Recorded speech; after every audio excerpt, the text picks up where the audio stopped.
नमस्कार मित्रांनो, मी विजय स्वागत करतो तुमचं संघर्ष करिअर अकॅडमी या युट्यूबच्या पेजवरती. लक्षात घ्या मित्रांनो, गेल्या मागच्या 2 व्हिडिओंना तुम्ही जो प्रतिसाद दिला, ते प्रेम दिलं, त्या सर्वांबद्दल तुमचं मनपूर्वक आभार व्यक्त करतो.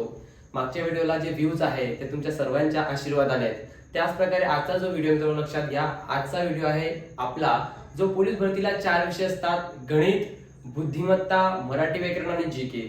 जीकेचे 2 समाज सुधारक आपण महाराष्ट्रामध्ये घेतलेले आहेत. आणि आजचा जो आपला विषय आहे तो आपला माझा सर्वात आवडती विषय म्हणजेच मराठी व्याकरण. आपण या मराठी व्याकरणाला आज हात घालणार आहोत. लक्षात घ्या, मराठी व्याकरण तुम्हाला माहिती आहे, महाराष्ट्र पोलीस भरतीसाठी व महाराष्ट्रातल्या प्रत्येक सरळ सेवे भरतीसाठी मराठी व्याकरण येत असतं. लक्षात घ्या, प्रत्येक सरळ सेवेची जी ही भरती महाराष्ट्र काढत असते त्या महाराष्ट्राच्या प्रत्येक भरतीसाठी आपल्याला मराठी व्याकरण हा विषय येत असतो. मग आता लक्षात घ्या, आपल्याला जसं की पोलीस भरतीमध्ये माहिती आहे की मराठी व्याकरण 25 मार्कांसाठी येत असतं, पण हे कन्फर्म नाहीये की ते 25 मार्कांसाठी येऊ शकतं. आता ठाण्याचा 2018चा पेपर तुम्ही बघा, त्यामध्ये तुम्हाला 32 मार्कांचं मराठी व्याकरण होतं, 10 मार्काच्या फक्त त्यामध्ये म्हणी होत्या. म्हणजेच काय की आपण कन्फर्म सांगू शकत नाही की 25 मार्कांचंच मराठी व्याकरण आहे, पण 25 मार्क दिलेली एक मर्यादा आहे की 25 मार्कापर्यंत येऊ शकतं. लक्षात घ्या मित्रांनो, आपल्याला 25 मार्कांच्या अनुषंगाने अभ्यास करायचा नाही आहे. जर आपल्याला 40 मार्काचं आलं तरी आपल्याला सोडवता आलं पाहिजे, जर आपल्याला 99 मार्कांचं सुद्धा आलं तरी आपल्याला सोडवता आलं पाहिजे. लक्षात घ्या, मराठी व्याकरण. ठीक आहे, तर त्या मराठी व्याकरण हा विषय आपण त्याच्यामध्ये हात घालणार आहोत. लक्षात घ्या, हात घालण्याच्या अगोदर सुरुवातीला लक्षात घ्या, बरेचसे चोंगे सर लोक काय करते, डायरेक्ट सुरुवातीला वर्णमाला शिकवते. काय शिकवते? वर्णमाला शिकवते. काही काही डायरेक्ट नावापासून सुरुवात करते. पण लक्षात घ्या मित्रांनो, सर्वात अगोदर जर मराठी व्याकरण शिकवायचं असेल तर अगोदर आपल्याला भाषा टॉपिक शिकावं लागतं. आणि त्या भाषाच्या अगोदरही लक्षात घ्या, मराठीचा उगम कसा झाला हे शिकणं खूप महत्त्वाचं आहे. कारण लक्षात घ्या ना, आपण एखादा विषय जर करत असो तर त्या विषयाबद्दल आपल्याला संपूर्ण माहिती असणं आवश्यक आहे. तर आपल्याला त्या विषयाबद्दल संपूर्ण माहिती नाही तर तो विषय करून फायदा नसतो, नाही का? आता लक्षात घ्या, आपण सुरुवातीला काय शिकणार आहोत, तर सुरुवातीला आपण मराठी भाषा याचा उगम कसा झाला, या मराठीचा जन्म कसा झाला, या मराठीला नावं कशी देण्यात आले. तर आपलं जे आजचं लेक्चर लक्षात घ्या, भाषाविषयी माहिती म्हणजेच काय, मराठी भाषाविषयी माहिती. लक्षात घ्या, आपल्या आजचं जे सेक्शनचं नाव असणार आहे ते असणार आहे मराठी भाषा विषयी माहिती. हे आपलं प्रकरणाचं नाव असणार आहे. ठीक आहे, मराठी भाषाविषयी माहिती. आपल्याला मराठीचा जन्म अगोदर बघावा लागेल, भाषा टॉपिक याच्यानंतर बघू. अगोदर आपण काय बघणार आहे, भाषाविषयी माहिती. तर लक्षात घ्या, मराठी भाषाविषयी माहिती म्हणजेच काय की मराठी भाषा हा उदयास कशी आली. जी आपली भाषा आहे मराठी तुम्हाला माहिती आहे की उदयास कशी आली. ठीक आहे, तर मराठी भाषा उदयास कशी आली तर लक्षात घ्या, म्हणजे या ठिकाणी मुद्दा काढू शकतो. लक्षात घ्या, आपल्या सिंपलच्या भाषेमध्ये मराठीचा जन्म, नाही का? म्हणजे काय लागू शकतो, मराठी या भाषेचा जन्म. मराठी या भाषेचा काय जन्म, हा आपला पॉइंट असणार आहे की मराठी भाषेचा काय जन्म. मग लक्षात घ्या, मराठी भाषेचा जन्म आपल्याला बघायचा आहे, तर मराठी भाषेचा जन्म कसा असणार आहे. ठीक आहे, मराठी भाषेचा जन्म कसा असणार आहे तर पहा, लक्षात घ्या, मराठी भाषा हे जन्मास कशी आली. तर मराठी भाषा ही सुरुवातीला लक्षात घ्या, संस्कृत या भाषेपासून जन्मास आली. कोणत्या भाषेपासून? संस्कृत. तुम्हाला प्रत्येकाला माहिती आहे की मराठी भाषेची जननी संस्कृत आणि प्राकृत आहे, हे सर्वांना माहिती आहे. आपल्याला हा महाराष्ट्र पोलीसला प्रश्न येत असतो की मराठी भाषेची जननी कोणास म्हणतात. लक्षात घ्या, संस्कृत आणि प्राकृत या 2 भाषेला काय म्हणतात, मराठीची जननी म्हणतात. जननी या शब्दाचा अर्थ काय होतो, माय, माऊली, माता. हेही तुम्हाला माहिती असणं आवश्यक आहे. जननी म्हणजे काय, माय, माऊली, माता, आई, हे सगळं जननीच आहे. लक्षात घ्या, मग संस्कृत आणि प्राकृत आपण मराठी भाषेची जननी असं म्हणत असतो. म्हणजेच काय की मराठी भाषा ही जन्मास आली तो कोणत्या भाषेपासून? संस्कृत. कोणत्या भाषेपासून रे? संस्कृत. लक्षात घ्या, संस्कृत या भाषेपासून आली. कोणत्या भाषेपासून? संस्कृत या भाषेपासून. संस्कृत भाषा, लक्षात घ्या, संस्कृत भाषा ही जगातील सर्वात प्राचीन भाषा आहे. कोणती भाषा आहे? प्राचीन भाषा. संस्कृत भाषा ही सर्वात प्राचीन भाषा. आता प्राचीन भाषेचा उल्लेख कसा केला जातो लक्षात घ्या, तर सर्वात अगोदर आपल्याला त्याच्याबद्दल पुरावे असणं माहिती आहे की पुरावे त्याच्याबद्दल असले पाहिजे, त्याच्याबद्दल काहीतरी लिखाण काम असलं पाहिजे, तेव्हाच आपण त्याला प्राचीन भाषा म्हणणार आहे. तिचा एखादी कालखंड मर्यादित असला पाहिजे की अरे ह्या कालखंडामध्ये ही भाषा होती आणि ती प्राचीन, त्याच्यावर डिक्लेअर केली जाते की हे प्राचीन होती, तिचा काहीतरी उल्लेख त्यामध्ये आहे. लक्षात घ्या, मग संस्कृत ही भाषा प्राचीन भाषा आहे. तर कशी नेमकी? तर लक्षात घ्या, संस्कृत या भाषेचा आपण जर एक त्याचा इतिहास बघायचा लक्षात घ्या, तर वैदिक संस्कृती काळामध्ये आणि लौकिक संस्कृती काळामध्ये, लक्षात घ्या, वैदिक आणि लौकिक ह्याच्या संस्कृत्या, वैदिक संस्कृती माहिती आहे, जीके मध्ये आपण बघितलं, आपण काय बघितलं, हडप्पा संस्कृती बघितली, मोहनजोदडो संस्कृती बघितली, वैदिक संस्कृती बघितली. मग लक्षात घ्या वैदिक संस्कृतीमध्ये, लक्षात घ्या वैदिक संस्कृतीमध्ये आणि लौकिक संस्कृतीमध्ये, लक्षात घ्या लौकिक, लक्षात घ्या या दोन संस्कृतीमध्ये लक्षात घ्या आपल्याला संस्कृत भाषेचा उगम पाहायला भेटतो. वैदिक संस्कृतीमध्ये आणि लौकिक संस्कृतीमध्ये आपल्याला कोणाचा उगम पाहायला भेटतो, तर आपल्याला त्या ठिकाणी संस्कृत भाषेचा उगम पाहायला भेटतो. लक्षात घ्या ह्या दोन वैदिक संस्कृती लौकिक संस्कृतीमध्ये संस्कृतचा उगम भेटला, म्हणजेच लक्षात घ्या या ठिकाणी आपल्याला संस्कृतचा पुरावा पहिले संस्कृतीमध्ये भेटून गेला. आणि याच्यावरनं त्या वैदिक संस्कृती आणि लौकिक संस्कृतीपासून हे जो संस्कृती नाव आहे, या संस्कृती नावापासून याला संस्कृत हे नाव पडण्यात आलं. हेही आपल्याला माहिती असणं आवश्यक आहे. मी हा मुद्दा या ठिकाणी बोलत नाहीये की संस्कृत भाषेचा शोध कोणत्या लोकांपासून लागला. ते आर्य लोक, तुम्हाला प्रत्येकाला माहितीये की आर्य लोकांनी संस्कृत भाषा शोध लावला. कोणत्या लोकांनी, तर आर्य लोकांनी. कोणत्या लोकांनी, आर्य. तुम्हाला प्रत्येकाला माहिती आहे आर्यांचा इतिहास आपल्याला प्राचीन इतिहासामध्ये पाहायला भेटतो, मध्ययुगीन इतिहासामध्ये पाहायला भेटतो. मग तो इतिहास आपल्याला माहिती असणं आवश्यक आहे की आर्यांमुळे संस्कृत भाषा शोध लावला, की त्यांच्या कालखंडामध्ये सर्वात जास्त वापरली गेली. पण संस्कृत हा शब्द कुठून आला, तर वैदिक आणि लौकिक संस्कृतीमध्ये आला. आता एक गोष्ट या ठिकाणी लक्षात घ्या, तुम्हाला प्रत्येकाला माहिती आहे की आपल्या युग आता चालू आहे. लक्षात घ्या कलियुग आहे, द्वापर युग होतं, त्रेतायुग होतं, सतयुग होतं, हे सगळे युग होते. आणि आपल्याला जर लक्षात घ्या या संस्कृतचा जर आपल्याला पाठ्यपुरावा बघायचा असेल की जे पुरावे कुठे लिहिले गेले आहेत, कोणकोणत्या संस्कृतीमध्ये पुराण केलेले आहेत, लिहिले गेलेले आहेत, तर लक्षात घ्या द्वापर युगाचा जर आपण विचार केला, लक्षात घ्या त्या द्वापर युगामध्ये लक्षात घ्या आपण अगोदर इथे दाखवून घेऊ द्वापर युग. ठीक आहे, या द्वापर युग लक्षात घ्या. द्वापर युग प्रत्येकाला माहिती आहे. द्वापर युगामध्ये जे घडलं त्याला आपण म्हणतो महाभारत. लक्षात घ्या काय म्हणतो, महाभारत. प्रत्येकाला माहिती आहे महाभारत. हे द्वापर युगामध्ये श्रीकृष्ण त्यांच्या जीवनाच्या ज्या सत्य किंवा काल्पनिक आपण त्याला म्हणू शकतो त्या गोष्टींवरती महाभारत आहे. ठीक आहे, मग या महाभारत कोणी लिहिलं, तर वेदव्यास मुनी. हेही तुम्हाला माहित असलं पाहिजे, वेदव्यास मुनी. लक्षात घ्या महाभारत कोणी लिहिलं रे, वेदव्यास मुनी. हा प्रश्न आपल्याला कॉम्पिटिटिव्ह एक्झामला येत असतो. वारंवार पोलीस भरतीला प्रश्न आलेला आहे की जो द्वापर महाभारत आहे ते महाभारत कोण लिहिलं, तर वेदव्यास म्हणून लिहिलं. आणि महाभारत कोणत्या भाषेमध्ये लिहिलं गेलेला आहे हा प्रश्न अगोदर क्लिअर करा. तो कोणत्या भाषेमध्ये आहे, तो संस्कृत. कोणत्या भाषेमध्ये रे, संस्कृत. महाभारत कोणत्या भाषेमध्ये लिहिलं गेलं भाऊ, संस्कृत. मग आपल्याला हा पुरावा भेटतो की संस्कृतचे प्राचीन कोणकोणते ग्रंथ लिहिले गेलेले आहेत संस्कृत या भाषेमध्ये. ठीक आहे, त्या लक्षात घ्या. द्वापर युग झालं, लक्षात घ्या. त्यानंतर त्रेतायुग झालं. ह्या आपल्या पृथ्वी तलावरती युग झालेले आहेत पहा. आता कलियुग चालू आहे, आता शिवयुग चालू आहे, नाही का. तर याच्यामध्ये लक्षात घ्या द्वापर युग झालं, त्यानंतर याच्यानंतर त्रेतायुग झालं होतं पहा. लक्षात घ्या त्रेता. आता आपल्याला त्रेतायुग आपल्याला बघावं लागेल. या त्रेतायुग मध्ये लक्षात घ्या प्रभू श्रीराम झाले. हे मी नाही बोलतोय, आता हे बघा लक्षात घ्या. आपल्याला ग्रंथ भेटते वाचायला, पुस्तकं भेटते, त्या सर्व गोष्टीमधून आपल्याला हा अभ्यास करायला भेटत असतो. ग्रंथ वाचन करा, धर्माविषयी वाचन तुमचं असलं पाहिजे. लक्षात घ्या. चला पाहता, मग हे त्रेतायुग आहे. प्रभू श्रीराम याच्यामध्ये झाले त्रेतायुगामध्ये, नाही का. मग त्या त्रेतायुगामध्ये एक लक्षात घ्या महर्षी वाल्मिकी यांनी काय लिहिलं त्रेतायुगामध्ये, रामायण. की महर्षी जे प्रभू श्रीराम होते, या प्रभू श्रीरामाच्या जीवन परिचयावरती सर्व जे लिखाणकाम केलं ते महर्षी वाल्मिकी लिहिलं गेलं. त्याचं नाव होतं रामायण. कोण लिहिलं रामायण, मग महर्षी वाल्मिकी. महर्षी वाल्मिकी जे रामायण लिहिलं गेलं, जे त्रेतायुग मध्ये लक्षात घ्या प्रभू श्रीराम झाले, त्याच्यावरती जे रामायण लिहिलं गेलं लक्षात घ्या ते महर्षी वाल्मिकीने लिहिलेलं आहे. लक्षात घ्या. काही प्रश्न आपल्याला कन्सेप्ट क्लिअर करता आली पाहिजे. आणि लक्षात घ्या रघुकुल रीत सदा चलती आहे, प्राण जाई पण वचन राही. हा लक्षात घ्या महर्षी वाल्मिकी यांचा एक विचार, एक सुविचार आपल्यासाठी आहे. हा सुविचार तुम्हाला प्रत्येकाला अंगीकृत करता आला पाहिजे की रघुकुल रीत सदा चलती आहे, प्राण गेलं तरी चालेल पण दिलेलं वचन तोडता आलं पाहिजे. मित्रांनो वचन दिलं ते दिलं, हे कन्सेप्ट आपल्याला क्लिअर करता आली पाहिजे. लक्षात घ्या. मग महर्षी वाल्मिकी क्लिअर प्रत्येकाला. आता लक्षात घ्या ते रामायण लिहिलं गेलं तो कोणत्या भाषेमध्ये, संस्कृत. कोणत्या भाषेमध्ये आहे, संस्कृत. लक्षात घ्या रामायण सुद्धा आपलं संस्कृत भाषेमध्ये आहे. हेही कन्सेप्ट आपल्याला क्लिअर करता आले पाहिजे की रामायण कोणत्या भाषेमध्ये आहे, संस्कृत भाषेमध्ये आहे. चला पुढे या लक्षात घ्या. हे झालं. त्यानंतर आता आताच्या कालखंडामध्ये आपण याला कलियुग म्हणू शकतो. ठीक आहे, या कालखंडामध्ये लक्षात घ्या एक अष्टध्यायी लक्षात घ्या. आणि ती कोण लिहिली आहे, अष्टध्यायी. लक्षात घ्या एक पाणिनी नावाचं, पाणिनी उपाधी आहे मला माहिती आहे, पंडितांमधून दिलेली ही उपाधी आहे. पण पाणिनी नावाचा एक मोठा जो पंडित होता, त्या पंडितापासून त्याचं नाव पाणिनी होतं, तेव्हापासून हे रीत आपल्याकडे चालू झाली.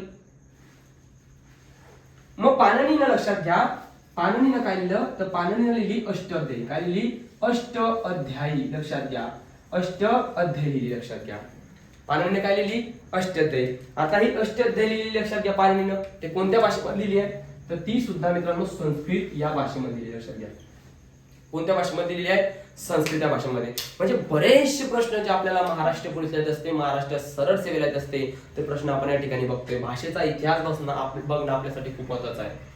तुम्हाला भाषेचा इतिहास माहिती असणं आवश्यक आहे. मग चला लक्षात घ्या, संस्कृतचे पुरावे सापडले. या संस्कृतचा पुरावा सापडला तर संस्कृत भाषेचा आपल्याला कालखंड सुद्धा बघावा लागेल. लक्षात घ्या, जी संस्कृत भाषेचा कालखंड पुरावा लक्षात घ्या. मित्रांनो लक्षात घ्या, हे कन्सेप्ट करा. संस्कृत भाषेचा कालखंड कालखंड आता पाहिजे तुम्हाला माहिती इसवी सन पूर्व आणि इसवी सन काय असतं? इसवी सन पूर्व इसू ख्रिस्ताच्या जन्माच्या अगोदर, इसवी सन इसू ख्रिस्ताच्या जन्माच्या नंतर. ह्या काही कन्सेप्ट तुम्हाला माहिती असला पाहिजे, अभ्यास करा. चला पहा, मग संस्कृतचा कालखंड जर आपण बघितला तर 1500 इसवी सन पूर्व. लक्षात घ्या, काय सांगितलं मी? 1500 इसवी सन पूर्व. तर लक्षात घ्या 500 इसवी सन हा संस्कृतचा कार्यकाळ आहे. हा काय आहे? संस्कृत भाषेचा कार्यकाळ आहे. हे तुम्हाला माहिती आहे. संस्कृत आपण किती बघितलं? आता पहा, मी काही काही चोंगे लोक पाहिले, मी कोणाला नाव नाही ठेवत आहे, निंदा करणं आपला धंदा नाही आहे, पण सांगण्याचा उद्देश आहे गरीबाचं लेकरू क्लासची फी भरतं तसं त्याला नॉलेज दिलं गेलं पाहिजे. सिंपलचा विषय. प्रत्येकाचे मायबाप भाऊ शेतात जातात. श्रीमंत प्रत्येकाचे मायबाप नसतात, प्रत्येकाचे मायबाप शेतामध्ये कामाला जातात. शेतामध्ये कामाला गेलून ते हप्त्याची जे काही कमाई भेटते, महिन्याची कमाई भेटते, ते तुमच्या क्लाससाठी ते लावत असतात. घामाचा पैसा तुमच्या क्लासची फी ते भरतात.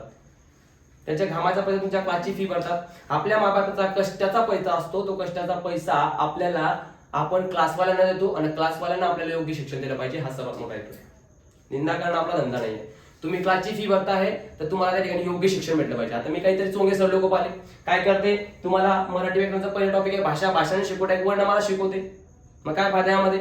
जर तुम्ही मराठी व्याकरण शिकताय, मराठीचा मज आपल्याला माहित नाही आहे, तर मग काय फायदा रे? व्याकरणचा वे आपल्याला माहिती नाही तर काय फायदा? व्याकरणाची संकल्पना आपल्याला शिकवते सुरुवातीला, अगोदर मराठी व्याकरण आहे त्याच्याबद्दल संपूर्ण माहिती द्या ना मुलांना, त्यानंतर पुढे हात घाला. 43 प्रकार आहे मराठी व्याकरणामध्ये, म्हणजे कोणकोणते येतं मला येऊन भेटा, मी सांगतो कोणकोणते येतं. तर असे काही सर लोक आहे. आपल्याला कोणा निंदा करणं आपला धंदा नाही आहे. गरीब पोरांचं जे काही करिअर आहे ते व्यवस्थित घडलं पाहिजे. लक्षात घ्या, सर लोकांना एकच विनंती. चला पहा पुढे रे. आता या ठिकाणी पहा, ह्या झाला आपला काय? इसवी सन पूर्व 1500 ते 500 इसवी सन. हा झाला आपला संस्कृतचा कालखंड. संस्कृत भाषेचा जसा उदय झाल्यानंतर आपली संस्कृत भाषेनंतर एक भाषा निर्माण आली, जिचं नाव आहे लक्षात घ्या प्राकृत. काय? प्राकृत. लक्षात घ्या, संस्कृत नंतर काय आले रे? प्राकृत. थोडंच देतो इकडे का, प्राकृत भाषा निर्माण झाली 2 नंबरला. म्हणजे 1 नंबरला संस्कृत, 2 नंबरला प्राकृत. म्हणून मराठी भाषेची जननी संस्कृत आणि प्राकृत. म्हणून मराठी भाषेची जननी कोण? संस्कृत आणि प्राकृत. मग लक्षात घ्या, प्राकृत भाषा जन्मास आली. हे प्राकृत भाषा जन्मास आल्याच्या नंतर लक्षात घ्या, ही प्राकृत भाषा जन्मास आल्याच्या नंतर आता प्राकृत भाषा कोणती? लक्षात घ्या, ही प्राकृत भाषा होती. ही प्राकृत भाषा वर्धमान महावीर यांच्या कालखंडामध्ये चालली. कोणाच्या कालखंडामध्ये? वर्धमान महावीर. आता जर तुम्ही पहा भाषेचा, तर मी तुम्हाला भाषाबद्दल अनेक अशा गोष्टी सांगू शकतो की अनेक असा अभ्यास आपला त्यावरती बऱ्यापैकी गरीबाचा लेकरूचा अभ्यास आहे, तुम्हाला मी शिकवू शकतो. सगळ्यात अगोदर जर बघायचं गेलं तर संस्कृत नंतर पाली भाषेचा उगम होतो. कोणत्या भाषेचा? पाली भाषेचा. संस्कृत, पाली, प्राकृत, अपभ्रंश, समकालीन, अवघट्ट समकालीन, आणि त्यानंतर समकालीन हिंदी, आणि त्यानंतर हिंदी. हा झाला हिंदीचा इतिहास. कारण की पाली कुठेतरी हिंदीमध्ये जात असते, तो हिंदी भाषेचा इतिहासामध्ये पालीला दिली गेली.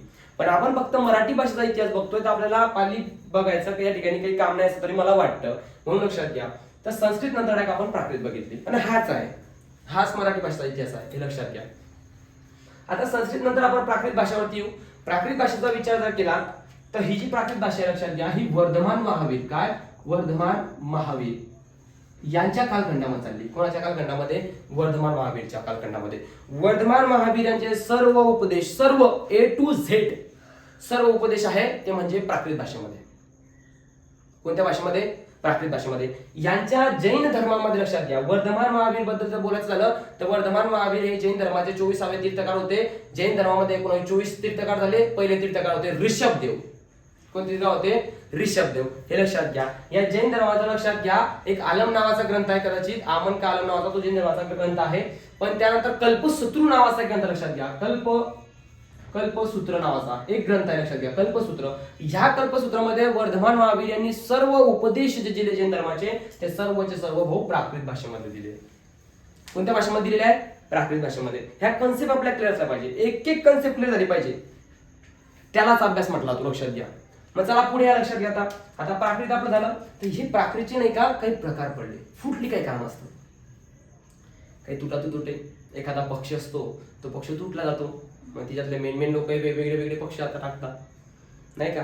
आता एखादी क्लास असेल, त्या क्लासमध्ये पहा तुम्ही, जर 5 शिक्षक महत्वाचे शिकवणारे असले तर ते 5 शिक्षक जर काय करणार असतो त्या क्लासमधून सुटले, एक त्याचा वेगळा क्लास टाकीन, हा त्याच्या शेजारी क्लास टाकीन, तो त्याच्या शेजारी क्लास टाकीन, या पद्धतीचे ते क्लास टाकतात. धंद्याचं सेम तसं आहे, नाही का. एखाद्या दुकानावर हा कामाला असला भाऊ, तर आता हा काय करतो, त्याच्यावरचं काम जर झालं त्यानंतर त्या ठिकाणी काही त्याचा व्यवहारामध्ये तरी फॉल्ट वगैरे दिसला त्याला, त्याने सोडलं गेलं की तो त्याच्या समोर दुसरा धंदा टाकतो. ही परिस्थिती आपल्या भारत देशाची आहे. असो, काही विषय नाही, चला पुढे पाहा. आता प्राकृत झालं. आता ह्या प्राकृतचे काही भाग पडले, ह्या प्राकृतचे काय पडले, भाग पडले. ते भाग कोणकोणते लक्षात घ्या. तर प्राकृतचे जे भाग पडले पुराव लक्षात घ्या ते पहा. तर पहिला भाग पडला शौरसेनी. काय पडला, शौरसेनी. शौरसेनी हा पहिला भाग पडला. कोणता, शौरसेनी. दुसरा पडला लक्षात घ्या महाराष्ट्री. काय पडला, महाराष्ट्री. दुसरा भाग काय पडला, महाराष्ट्री. तिसरा भाग पडला लक्षात घ्या पैशांची. काय पडला, पैशांची. चौथा भाग पडला मागधी. काय पडला, मागधी किंवा मगधी याला म्हणतात, हे तुम्हाला माहित असणं आवश्यक आहे, लक्षात घ्या. आणि एक पाचवा भाग पडला तो होता ब्राचंड. काय, ब्राचंड. लक्षात घ्या, ब्राचंड नावाचा एक भाग पडला. हे प्राकृतचे 5 भाग पडले. प्राकृतचे किती भाग पडले, 5 भाग पडले. आता लक्षात घ्या, याही हे प्राकृत फुटल्याच्या नंतर यामध्ये हे 5 भाग पडले. आणि हे 5 भाग जे आहेत, 1 2 3 4 5 प्रदेशावर. जेव्हा संस्कृत भाषेचं डिवायडेशन झालं, ते 5 प्रदेशामध्ये गेली आणि त्याचे 5 प्रदेश आपल्या समोर आहे. शौरसेनी, महाराष्ट्री, पैशांची, मागधी आणि प्राचंड.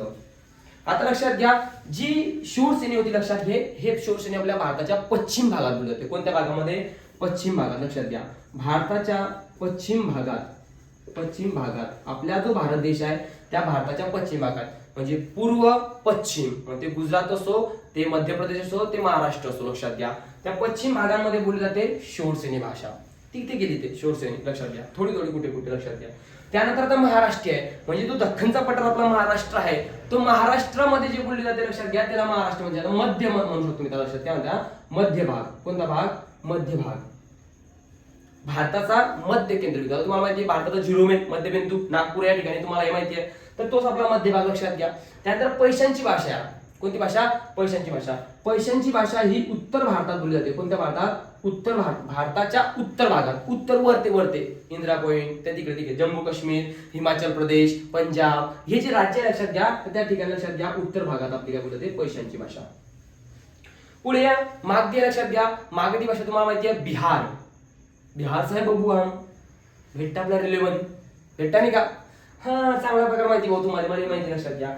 तर बिहार या राज्यामध्ये बोलले ते मागधी. काय बोलले ते, मागधी, बिहार राज्यामध्ये. आणि प्राचंड जे लक्षात घ्या, हे प्राचंड लक्षात घ्या, ही प्राचंड थोडी लक्षात घ्या, जो उत्तर आणि दक्षिणचा भाग जो आहे खालचा, तशा दक्षिण भागामध्ये प्राचीन नावाची भाषा बोलते. आता पहा, ही प्रत्येक भाषेचा जर मी तुम्हाला शिकवण्याचा प्रयत्न केला तर भरपूर व्हिडिओ लावेन, असा नाही की अभ्यास नाहीये. प्रत्येकाचा अभ्यास आणि प्रत्येकाच्या नोट्स आपण काढून ठेवल्या मित्रांनो. पण काय माहिती का, आपल्याला यांच्यासोबत काही घेणं देणं नाहीये. हे आपल्याला पेपर लिहित नाही, मग कशाला त्याच्यावर फोकस करायचा, लक्षात घ्या. आपल्याला घेणं देणं आहे महाराष्ट्री सोबत, मध्य भागामध्ये, लक्षात घ्या. मग महाराष्ट्र मध्ये लक्षात घ्या, हे महाराष्ट्री एक त्याची भाषा झाली, महाराष्ट्री म्हणजे मध्य भाग. या महाराष्ट्राच्या कालखंडानंतर लक्षात घ्या एक समकालीन महाराष्ट्र, लक्षात घ्या. काय, समकालीन महाराष्ट्रीमध्ये याचं रूपांतर झालं, लक्षात घ्या. समकालीन महाराष्ट्र. समकालीन महाराष्ट्रामध्ये आपल्या भाषेचं रूपांतर झालं. समकालीन महाराष्ट्रानंतर लक्षात घ्या, काही कालावधीनंतर समकालीन म्हणजे, लक्षात घ्या, समकालीन म्हणजे काय, समान काळात येणार, लक्षात घ्या, समान काळात चालत आलेली, लक्षात घ्या. मी तुम्हाला मागाशी एक आपला बाळशास्त्री जांभेकर यांचा व्हिडिओ शिकवलं, लक्षात घ्या. जे ठराविक काळानं चालवत, लक्षात घ्या, ठराविक काळाला नियतकालीन म्हणतात. काय म्हणतात, नियतकालीन. तोंडी सांगतो, लिहायला आपला वेळ, लक्षात घ्या. ठराविक काळानंतर लक्षात घ्या नियतकालिक म्हणते. महिन्यानंतर जे प्रसिद्ध होतं त्याला मासिक म्हणते. 15 नंतर प्रसिद्ध होतं त्याला पंधरवडा किंवा पाक्षिक म्हणते. हप्त्यानंतर लक्षात घ्या, आठवड्यानंतर जे प्रसिद्ध होतं, लक्षात घ्या, त्याला म्हणतात, लक्षात घ्या, आठवड्यानंतर साप्ताहिक. काय, साप्ताहिक, लक्षात घ्या. आणि दिवसाचे पैसे होते त्याला म्हणतात दैनिक. ह्या बेसिक गोष्टी आपल्याला माहित असणं आवश्यक आहे, लक्षात घ्या मित्रांनो. बेसिक गोष्टी आपल्याला माहित असणं आवश्यक आहे. मग समकालीन महाराष्ट्रानंतर लक्षात घ्या, समकालीन लक्षात घ्या, महाराष्ट्रानंतर समकालीन महारठीय, लक्षात घ्या. काय, समकालीन महारठीय, लक्षात घ्या. याचं काही चेंजेस झालं, महाराष्ट्र म्हणजे महारठीय, लक्षात घ्या महारठीयो. आणि हा महारठी जो इतिहास लक्षात घ्या 2220 मध्ये आता पुणे जिल्ह्यामध्ये जुन्नर या तालुक्यामध्ये आपल्याला शिलालेख सापडलेला आहे. त्या शिलालेख ठिकाणी लक्षात घ्या महारठीयो हे नाव कोरलेलं आहे. हेही तुम्हाला माहित असलं पाहिजे. तो पुरावा आपल्याला मराठी भाषेचा पुरावा म्हणून सापडलेला आहे. यावरती फोकस करा. यापुढे वरतीला येणारा प्रश्न आहे हा कन्सेप्ट क्लिअर असला पाहिजे. आणि त्यानंतर लक्षात घ्या समकालीन महारठीयो नंतर लक्षात घ्या याचं रूपांतर झालं मराठी. कशामध्ये झालं? मराठी. मग ते कंटिन्यू चालू झाले हो मराठी. हा मराठी भाषा, हा मराठी भाषा आणि हा मराठीचा जन्म. ह्या गोष्टी आपल्याला माहित असणं आवश्यक आहे. भाषाविषयी माहिती असणं आपल्या आवश्यक आहे. भाषेचा जन्म आपल्याला माहिती असणं आवश्यक आहे. जर तुम्हाला भाषेचा जन्म पद्धतशीर माहिती आहे तर तुमचा काही प्रश्न चुकणार नाही. आपला सब्जेक्ट आहे पुढे लक्षात घ्या. आपला सब्जेक्ट आहे मराठी व्याकरण. काय आहे? मराठी व्याकरण. काय सब्जेक्ट? मराठी व्याकरण. आणि हा मराठी व्याकरणचे हे मराठी भाषेचा संकल्पनाच जर आपल्याला क्लिअर नाही, मराठी भाषा कुठून जन्म झाली हे आपल्याला माहिती नाही, तर आपल्याला काय फायदा नाही मराठीचा? मराठी भाषा उद्याच कशी आली, मराठीचा जन्म का झाला, मराठीचं नाव कसं आहे, जर ह्या बेसिक गोष्टी आपल्याला माहित नाही तर आपला मराठी सण आपला काय फायदा? तर या कन्सेप्ट आपल्या क्लिअर असला पाहिजे. हे गोष्ट आपल्याला समजली पाहिजे मित्रांनो. तर लक्षात घ्या आज आपण काय बघितलंय? आज आपण बघितलंय मराठी भाषा विषयी माहिती. ठीक आहे. आता आपण लक्षात घ्या हे झाला आपला जन्म. काय झाला? जन्म झाला. लक्षात घ्या जन्म हा झाला आपला काय? जन्म. आता लक्षात घ्या बाळ जन्माल्यानंतर त्याचं नाव ठेवलं जातं. ठेवलं जातं की नाही? प्रत्येकाचं नाव ठेवलं जातं. मग बी ठेवलं गेलं, तुमचं बी ठेवलं गेलं. लक्षात घ्या. तर मग काय आता याचं नाव पाहू आपण. काय जन्म झाला, हा जन्म नोट्स व्यवस्थित काढा, व्यवस्थित लिहून घ्या. लक्षात घ्या पुढे कुठे भेटणार नाही, ओरिजिनल मटेरियल आहे आपल्याला, सगळं रिअल भेटतं. लक्षात घ्या. आता नाव पाहू आपण. काय पाहू? नाव. लक्षात घ्या. तर सगळ्यात अगोदर लक्षात घ्या या मराठीचं नाव जे होतं लक्षात घ्या पहिलं नाव. हे बा इकडे बा, हे बा पहिलं नाव महारठीयो. काय नाव होतं पहिलं? महारठीयो. हे पहिलं नाव होतं. कोणतं नाव होतं? पहिलं नाव. म्हणजे सुरुवातीला लक्षात घ्या मराठीचं नाव ठेवलं गेलं, त्याचं नाव होतं महारठीयो. काय होतं? महारठीयो. दुसरं नाव होतं लक्षात घ्या देशी. काय नाव होतं दुसरं? देशी. प्युअर देशी. देशी येऊन होतं देशी. माहिती तुम्हाला सांगायचं काम नाहीये. देशी. 3 नंबरला नाव ठेवलं गेलं लक्षात घ्या प्राकृत. काय ठेवलं गेलं? प्राकृत. कारण की ही प्राकृत पासून जन्म झाली आहे. एक वेळेस प्राकृत बी ठेवू. लक्षात घ्या प्राकृताचं नाव ठेवलं गेलं. लक्षात घ्या त्यानंतर याचं नाव ठेवलं गेलं. लक्षात घ्या महारठीयो. हे पुरा कन्सेप्ट क्लिअर. महारठीयो 1 नंबर, प्राकृत 2 नंबर, देशी 3 नंबर आणि 4 नंबरला जे होतं लक्षात घ्या ते 4 नंबरचं आपलं मराठी. काय होतं? मराठी. हे आपलं मराठीचं नाव. म्हणजे आपला चरित्र कशावरती झालं तर मराठीचा जन्म, मराठीचं नाव. तर लक्षात घ्या हा व्हिडिओ खूप महत्त्वाचा आहे. याच्यावरती नोट्स काढा. लवकरच याच्यावरती टेस्ट टाकेल. लक्षात घ्या आपलं टेलिग्राम चॅनल जॉईन करा संघर्ष करिअर अकॅडमी. आपलं इंस्टाग्राम चॅनल जॉईन करा मिस्टर विजय कोडी. आपलं यूट्यूब चॅनल जॉईन करा संघर्ष करिअर अकॅडमी. लक्षात घ्या व्हिडिओ आवडला असेल तर शेअर बिल करा. आवडत असेल तर लाईक बिक नाही केलं चालेल, पण नोट्स काढा, शिका. लक्षात घ्या शिकणं महत्वाचं. लक्षात घ्या क्वांटिटीला महत्व नाही आहे, क्वालिटीला महत्व आहे. आलं पाहिजे. नोट्स काढा. क्लिअर प्रत्येकाला? ठीक आहे. धन्यवाद.